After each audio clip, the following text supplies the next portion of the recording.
Hi everyone, and welcome to part 2 of how to creatively practice chord progressions. I'm Deborah Smith from Deborah Smith Music.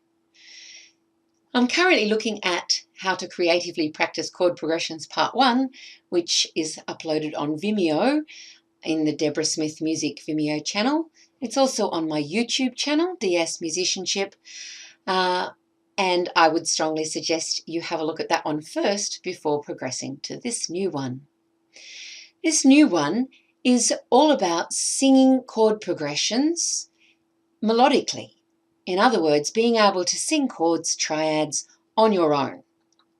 Now, of course, you can do this as a class, but the activity is designed so that you can learn to sing the notes that occur in the scale, in the triads that are formed on the notes in the scale individually. Now, if you own the elite version of the student book of the Musicianship and Oral Training for the Secondary School Level 3 or the teacher book, you have access via these little icons to an audio file of me singing this and the piano playing along. This is what it sounds like. Ready, do, mi, so, mi. So, of course, for the first time, you would listen until you understood how this exercise works. Basically, you're singing all the notes in the scale that we sang in the first part of these videos, but you're singing them vertically instead of just horizontally. So last time you sang a scale and you either began on do or mi or so, and you continued singing the top or the middle or the bottom note of each of those triads. So now we're going to sing all the notes of the triad as we go up. Now, also in the book, this is on page 79, there's a chart form of this particular exercise. Now, last week, we also looked at the tone ladder form or version, which I believe might be a little bit low for you to see there. This version is great for singing anything to do with melody, and you could use it for this exercise. But for the sake of what we're going to do now, I'm going to look at the root position triads in the major scale.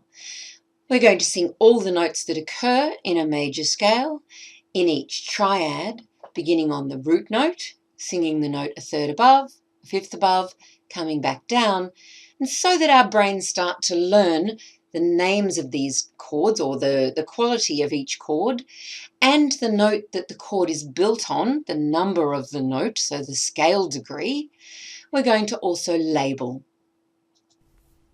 Here we go. Ready. Do, mi, so, mi, do. 1 major. Re, fa, la, fa, re. 2 minor.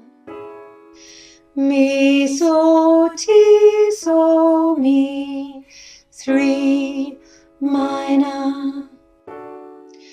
Fa, la, do, la, fa. 4 major. So, ti, re, ti, so. 5 major. La, do, mi, do, la. 6 minor. Ti, re, fa, re, ti. 7 diminished. Do. Now, of course, if you're using the books, you'll see this icon showing that there's a video teaching you how to do what we just did, practicing all the triads in a major scale melodically. Now, once your classes or you know how to do this, it would be a great idea to combine the two activities. So get most of your class to sing the scale in canon, give them a starting note of either do, mi, or so, Ask them to sing the scale up the octave, and if you remember from the previous video, I suggested starting quite low. So again, another advantage to not looking at notes on the staff, but looking at the solfa or looking at a tone ladder, is that you can make do any note you like. I believe last week or last video we started on the G, below middle C, so that these poor people starting on so don't have quite so high to go to get to the top so.